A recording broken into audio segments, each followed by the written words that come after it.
اور اگر ہم صرف بتا دیتے ہیں کہ دس از ٹرائنگل، جب ہم ڈائریکٹ میتھڈ کا یوز کرتے ہیں تو ٹھوس چیزیں بچوں کو پڑھانے میں ڈائریکٹ میتھڈ کا یوز کریں گے، لیکن ابسٹریکٹ کانسیپٹ جو ہے بچوں کو ڈائریکٹ میتھڈ کے ذریعے نہیں سمجھ آئے گا۔ دوسرا میتھڈ ہے قواعد ترجمے کا طریقہ، یعنی grammar translation method. Grammar translation method ایک زبان سے دوسری زبان سکھانے کے لیے کیا جاتا ہے۔ اس میتھڈ کا قواعد ترجمے کا طریقہ جو ہے، اس میتھڈ کا استعمال ہم ایک زبان سے دوسری زبان سکھانے کے لیے کیا جاتا ہے۔ جیسے ہم کوئی ٹرانسلیشن کرتے ہیں، اردو کا ٹرانسلیشن انگلش میں کرتے ہیں، تو اس طرح سے ہم دوسری زبان سیکھ لیتے ہیں، انگلش سیکھ لیتے ہیں۔ تو ہم کون سا طریقہ یوز کرتے ہیں؟ گرامر ٹرانسلیشن میتھڈ کا۔ اس میں ہدف زبان کے قواعد، اصول اور معنی یاد کیے جاتے ہیں، اور پھر پہلی زبان کی مدد سے دوسری زبان میں ترجمے کا کام دیا جاتا ہے۔ یعنی ہدف زبان جو ہے ٹارگٹ لینگویج،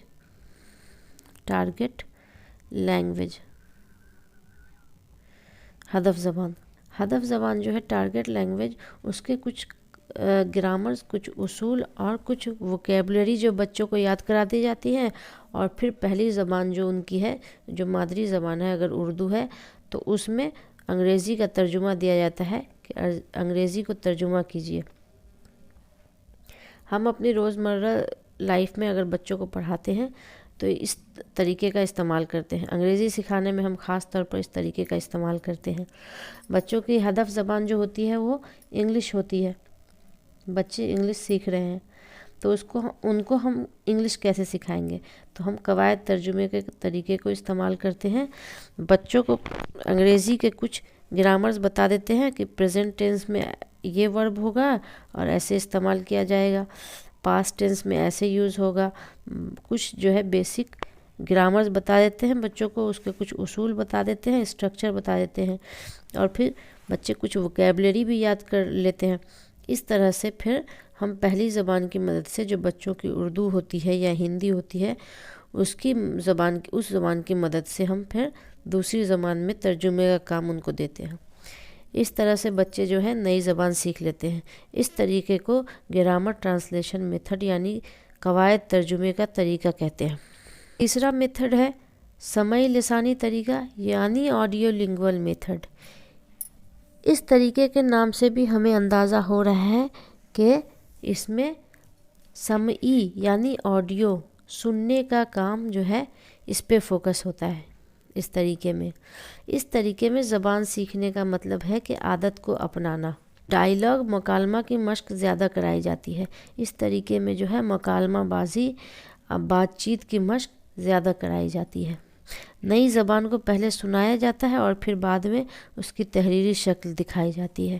یعنی ٹیچر جو ہے کلاس روم میں یا تو خود یا پھر کسی بچے سے کسی اقتباس کو، کسی پیسج کو بآواز بلند پڑھنے کو کہتے ہیں، اور پھر اس کی تحریری شکل دکھاتے ہیں۔ یا تو کتاب کاپی دکھا دیتے ہیں یا بورڈ پہ لکھ کے دکھا دیتے ہیں۔ جیسے کوئی پیسج ٹیچرز پڑھتے ہیں یا پھر کوئی بچے کو پڑھواتے ہیں بچے سے، اور پھر اس کی تحریری شکل دکھا دیتے ہیں۔ تو اس طرح سے بچے جو ہیں انگلش اگر سیکھ رہے ہیں تو اس طرح سے بچے جو ہیں انگلش کے پیسج کو سنیں گے اور پھر اس کی تحریری شکل دیکھ لیں گے۔ تو اس طرح سے بچوں کی دو جو ہے مہارتیں اس میں استعمال ہوں گی، ایک تو لسننگ کی اور پھر ایک دیکھنے کی، دو اسکل اس میں شامل ہوتی ہے۔ جب سمعی لسانی طریقے کا استعمال کرتے ہیں تو اس میں لرنر کی چاروں مہارتیں فروغ پاتی ہیں۔ لرنرز کی چاروں مہارتیں جو ہیں ڈیولپ ہوتی ہیں۔ چاروں مہارتیں کون کون سی ہیں؟ LSRW یعنی ایل سے لسننگ سننے کی مہارت، ایس سے اسپیکنگ بولنے کی مہارت، آر سے ریڈنگ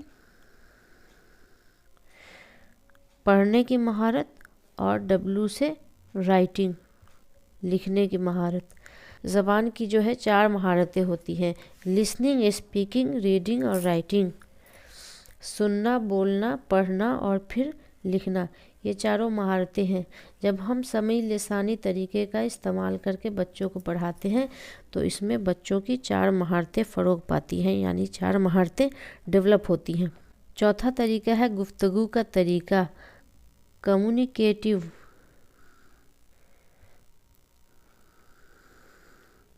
کمیونیکیٹو میتھڈ اس کو بولتے ہیں انگلش میں۔ کمیونیکیٹو میتھڈ اس طریقے کے تحت آموزگار کو کسی بھی حالت میں پر اثر انداز میں بولنا سکھایا جاتا ہے۔ جب ہم کلاس روم میں بچوں کو کمیونیکیٹو میتھڈ کے ذریعے سکھاتے ہیں، یعنی گفتگو کے طریقے سے سکھاتے ہیں، تو گفتگو کا طریقہ، اس سے ہم یہی سمجھ میں آتا ہے کہ اس طریقے میں ہم گفتگو پہ زیادہ فوکس کرتے ہیں، اور اس میں ہم لرنرز کو یعنی آموزگار کو اس طرح سے تیار کرتے ہیں کہ وہ کسی بھی حال میں پر اثر انداز میں، ایفیکٹو انداز میں بولنا سیکھ جائیں، ان کو گفتگو کا طریقہ آ جائے۔ گفتگو کے طریقے کے ذریعے بچوں کو مادری زبان کی طرح دوسری زبانیں سکھائی جا سکتی ہیں۔ جس طرح بچے اپنے آس پاس کے بڑوں کو دیکھ کر بولنا سیکھ جاتے ہیں اپنی مادری زبان، اسی طرح بچے بول کر پریکٹس کر کے دوسری زبان بھی سیکھ سکتے ہیں۔ انگلش کے اصول، انگلش کے قواعد، گرامر سب کو آتی ہیں، لیکن بول کیوں نہیں پاتے؟ کیونکہ وہ پریکٹس میں نہیں ہوتے ہیں۔ تو اگر انگلش بولنا کوئی چاہتا ہے تو اسے کمیونیکیٹو میتھڈ کا استعمال کرنا ہوتا ہے، یعنی جتنا گفتگو کا طریقہ ہم جتنا یوز کریں گے، اس طرح سے ہمیں زبان میں اسی طرح مہارت حاصل ہوگی۔ گفتگو کے طریقے کے ذریعے بچوں کو جس طرح مادری زبان آ جاتی ہے، اسی طرح وہ دوسری زبان بھی سیکھ سکتے ہیں۔ معلم سہولت رساں ہوتا ہے، اس میں ٹیچر جو ہے فیسیلیٹیٹر کا رول ادا کرتے ہیں۔ ٹیچر صرف فیسیلیٹیٹ کرتے ہیں، بچوں کو جس چیز کی ضرورت ہوتی ہے وہ مہیا کراتے ہیں۔ بچوں کو کہیں پہ پرابلم ہوتی ہے تو اس کا سولوشن نکالتے ہیں، اور پھر لیکن اس میں بچے جو ہے چائلڈ سینٹرڈ طریقہ ہے، یہ بچوں پہ فوکسڈ ہوتا ہے، بچوں کو جو ہے بولنے کا موقع دیا جاتا ہے، انٹریکشن کرنے کا زیادہ موقع دیا جاتا ہے۔ درستگی کی جانچ ہوتی ہے، اگر اس میں اس طریقے کے تحت ایویلویشن کیا جائے تو اس میں بچوں کی درستگی کی جانچ ہوتی ہے کہ گفتگو میں وہ کتنا صحیح بولتے ہیں۔ فلوئنسی کی جانچ ہوتی ہے، کتنا تیز بولتے ہیں، کیا فلوئنسی ہے ان کے بولنے کی۔ 5واں طریقہ ہے ٹاسک پر مبنی زبان کی تعلیم، یعنی ٹاسک بیسڈ لینگویج ٹیچنگ۔ اس میں کسی کام کی تکمیل پر فوکس ہوتا ہے۔ ٹاسک جب کوئی ٹیچر اپنے اسٹوڈنٹ کو دیتا ہے تو ٹیچر کے من میں یہی بات ہوتی ہے کہ یہ ٹاسک کو پورا کرے۔ ٹاسک رکھنے کے لیے نہیں دیتے ہیں ٹیچر ٹاسک بچوں کو پورا کرنے کے لیے دیتے ہیں۔ اس لیے اس لینگویج جو ٹیچنگ کا میتھڈ ہے، اس میں پورا جو ہے کام کی تکمیل پر فوکس ہوتا ہے، یعنی ٹاسک کمپلیٹ ہونا چاہیے، کمپلیشن پر فوکس ہوتا ہے۔ بچوں کو مشغول رکھا جاتا ہے، اس میں بچوں کو پوری طرح سے مشغول رکھا جاتا ہے، بیزی رکھا جاتا ہے۔ ٹاسک پورا کرنے کے لیے آموزگار زبان کی مہارتیں استعمال کرتے ہیں۔ جب بچوں کو ٹیچر ٹاسک دیتے ہیں تو بچے جو ہیں اپنی زبان کی مہارتیں جو ہیں، زبان کی 4 مہارتیں ہیں، لسننگ، اسپیکنگ، ریڈنگ اور رائٹنگ، یہ چاروں مہارتوں کا یوز کر کے بچے ٹاسک کو پورا کرتے ہیں۔ بچوں کو پریزنٹیشن دینے کے لیے پہلے مواد ڈھونڈنا، پڑھنا اور اس کی تحقیق کرنا پڑتا ہے۔ اگر بچوں کو ٹاسک میں دیا جائے کہ آپ کے جو ماحول میں آلودگی ہے، آپ کے انوائرمنٹ میں جو پولوشن ہے، اس کے بارے میں تحقیق کر کے لکھیے اور پھر کلاس میں آ کے پریزنٹ کیجیے، تو بچوں کو اگر یہ ٹاسک ملتا ہے تو بچے پہلے اس کے متعلق انوائرمنٹ میں جو پولوشن ہے اس کے متعلق مواد ڈھونڈیں گے انٹرنیٹ سے یا کسی کتاب سے، لائبریری جا کر، پھر پڑھیں گے اور اس کی تحقیق کریں گے، پھر لکھیں گے، اس کے بعد اسے پریزنٹ کریں گے۔ تو اس ساری پروسیس میں بچوں کی جو ہے ساری مہارتوں کا یوز ہو گیا۔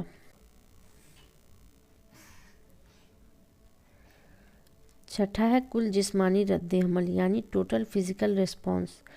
اس طریقے کے نام سے بھی ہمیں پتہ چلتا ہے کہ اس میں جو ہے جسمانی رد عمل ہوتا ہوگا، فزیکل ریسپانس ہوتا ہوگا۔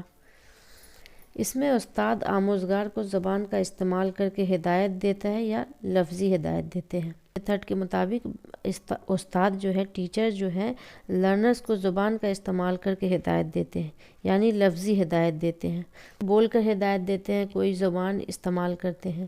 اگر ہدف زبان ہے، ٹارگٹ لینگویج ہے انگریزی پڑھانا، تو بچوں کو انگریزی میں جو ہے لفظی ہدایت دیں گے ٹیچر، اور پھر بچے اس پر اپنی جسمانی رد عمل دیں گے۔ آموزگار دی گئی ہدایت پر جسمانی رد عمل دیتے ہیں۔ ٹیچر جو بچوں کو ہدایت دیتے ہیں اس پر جو ہے بچے یا لرنر ہدایت پر اپنا جسمانی رد عمل دیتے ہیں۔ جیسے مثال کے طور پر کھڑکی بند کرو استاد کہیں گے، تو بچوں کو استاد جو ہے انگریزی سکھا رہے ہیں، تو اسے جو ہے ہندی میں نہ کر یا اردو میں نہ کہہ کر کہ کھڑکی بند کرو، استاد کہیں گے کہ شٹ دا ونڈو، تو بچے سمجھ جائیں گے کہ وہ کہہ رہے ہیں شٹ دا ونڈو، اور بچے جا کر ونڈو بند کر دیں گے۔ تو اس طرح سے بچوں کی جو ہے سماعت کی جو مہارت ہے وہ بھی کام کر رہی ہے، اور پھر بچے اس پر اپنا جسمانی رد عمل یعنی فزیکل رسپانس بھی دے رہے ہیں۔ بچے جسمانی طور پر اس ہدایت کو فالو کریں گے اور کھڑکی بند کریں گے۔ تو اس طرح سے بچوں کی جو ہے لسننگ اسکل اس میں کام کر رہی ہے، اور اس کو پھر بچے فزیکل رسپانس کر رہے ہیں۔ اس سارے پروسیس کو جو ہے ٹوٹل فزیکل رسپانس میتھڈ کہتے ہیں۔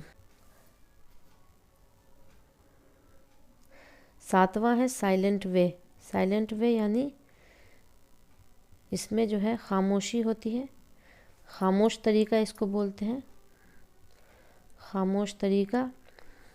اس میں طالب علم متحرک ہوتے ہیں، طالب علم متحرک ہوتے ہیں یعنی متحرک مطلب ایکٹیو۔ آموزگار کے درمیان بات چیت ہوتی ہے اور انٹریکشن کو بڑھاوا دیا جاتا ہے۔ آموزگار لرنرز کے دوران جو ہے بات چیت ہوتی ہے، اور پھر ان دونوں کے درمیان، لرنرز کے درمیان جو ہے انٹریکشن کو بڑھاوا دیا جاتا ہے، یعنی زیادہ سے زیادہ لرنرز ایک دوسرے کے ساتھ انٹریکٹ کریں۔ اس میں جو ہے ٹیچرز پیسیو ہوتے ہیں، اس میں ٹیچر پیسیو ہوتے ہیں اور بچے ایکٹیو ہوتے ہیں۔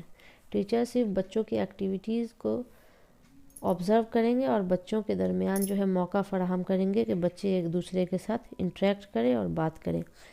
تو اس طرح سے جو ہے زبان کی تدریس ہو پائے گی۔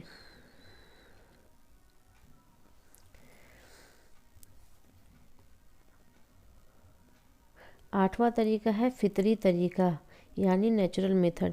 فطری طریقہ کو سن کے بھی ہمیں لگتا ہے کہ اس میں جو ہے نیچرل وے میں تدریس ہوتی ہوگی۔ یہ ٹریسی ٹریل نے اس طریقے کا ایجاد کیا تھا، طلبہ مرکوز ہے یہ، اس میں بچے جو ہیں ایکٹیو ہوتے ہیں، چائلڈ سینٹرڈ ہے یہ، چائلڈ سینٹرڈ، بچے غلطی کر کے سیکھتے ہیں۔ اس طریقے کے مطابق بچے جو ہیں غلطی کر کے سیکھتے ہیں۔ پہلے بچے کچھ کرتے ہیں، پھر ضروری نہیں ہے کہ جو پہلی بار جو کام کیا جائے وہ صحیح ہو، پہلی بار کیا ہوا کام اکثر غلط ہوتا ہے، تو اس غلطی سے بچے جو ہیں سیکھتے ہیں۔ یہ جو ہے trial and error theory per based ہے۔ آج ہمارا CTET سلیبس کا چیپٹر 2 میتھڈس آف ٹیچنگ ختم ہو گیا ہے۔ اگلی ویڈیو میں ہم کریں گے بولنے کا کردار اور سننے کا کردار، اور زبان کو بچے جو ہیں بطور وسیلہ کیسے استعمال کرتے ہیں، اگلی ویڈیو میں دیکھیں گے۔ ویڈیو کو پورا دیکھنے کے لیے تھینک یو۔ اگر آپ نے چینل کو سبسکرائب نہیں کیا ہے تو سبسکرائب کیجیے۔